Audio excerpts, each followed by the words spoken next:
Hola, hola, ¿qué onda? Hey guys, welcome back to my channel. Today we're going to be talking about family and culture and tradition. I'm going to be talking about my experiences growing up here in the US as a first-generation American and growing up in a Central American household. So it's a little bit of mixing the two worlds together. Now, for those of you who don't know, I am Honduran Salvadoran American. That means that my family comes from Honduras y El Salvador, but I was born here in the US. There's a little bit of complexity in there because I am also first generation American. So it's a little bit of this concept that we have in the Latino community called ni de aquí, ni de allá. Neither from here nor from there. And it's just this weird space, this weird void that you're in because you always feel like you don't belong in the country that you were born in, even though you've lived here your entire life and you feel like you're integrated, but then at times you're reminded that like, oh, I'm not an American, or I'm not like truly from here.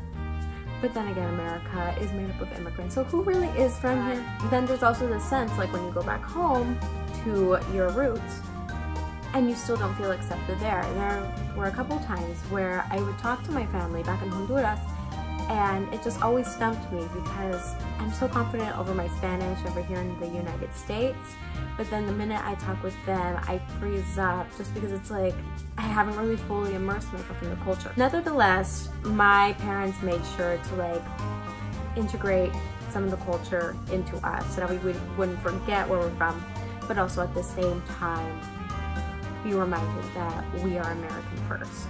So in 1992, my mom immigrated to the United States. She was working here as a maid and also cleaning houses. But then eventually when she met my dad and got married to him, they started their own landscaping business. And it's just part of that hustle of the American dream of like, you know, whatever you want, you go and get for it. When I was younger, a lot of the things that were very important to my family was a cup of cafecito en la mañana, or coffee in the morning. Coffee has always been a very big aspect of my life. Now it's very different here because the coffee culture in the United States is very like go, go, go, I gotta drink it while I'm going, like go to Starbucks and grab a quick cup. Whereas like in Latin America, you would have a cafecito and you just like go ahead, sit at the table, have your nice cup of coffee with you, and maybe have like a little bit of pan dulce, even though that's more Mexican, but like have a pastry with you and eat that while drinking your coffee. It's just one of those things that really bond me and my parents together. I know when I go to visit them back home, I'm always sharing a cup of coffee with them in the morning before they go to work. They go to do their duties and their errands, and then I go do mine. And it's just one of those like quiet bonding experiences. It's not just limited to the morning. You can have some late at night. Funny story, my mom, she falls asleep with coffee. She'll drink a cup before going to bed because it just like puts her in a very sedated mood. It's very funny. But enough talk about what we did as a family. Why don't we go ahead and ask the woman who started it all. Guys, guess who's here? And this is my mom. She just came down to visit one day, but like, you know, we're just chilling. Yeah. How you doing? Good. Tell us a little bit about yourself. Yeah, I'm original from Honduras, and I came to the United States as a teenager. I'm from San Pedro Sula, nearby San Pedro Sula. My dad has a farm and plantation, especially coffee. He liked to grow coffee. That was good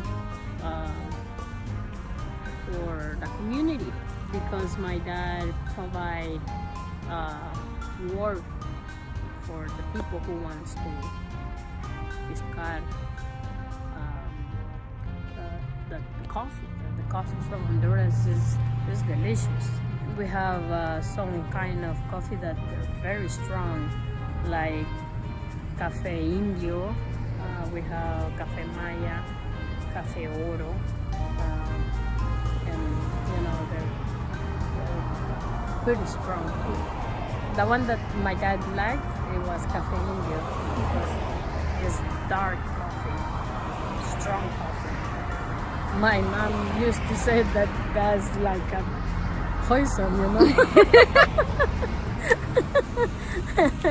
Yeah, and yeah, but my dad, you know, used to have big plantation of coffee, and he enjoy and love to plant, you know, coffee and produce coffee and do good for the economic, you know, Yeah. in the region and for the whole country too, you know, because maybe they export the coffee, you know, for outside Honduras. Nowadays, I think it's poor the plantation of coffee because people, and that's my dad used to say that the people wants to work in the industry, you know, they don't want to work under the sun. They want to work easy, you know, and make, you know, easy life, easy money. You know? I remember too that my dad used to have the coffee plants, big plantation, and bees, las abejas. You know, when it was the season to produce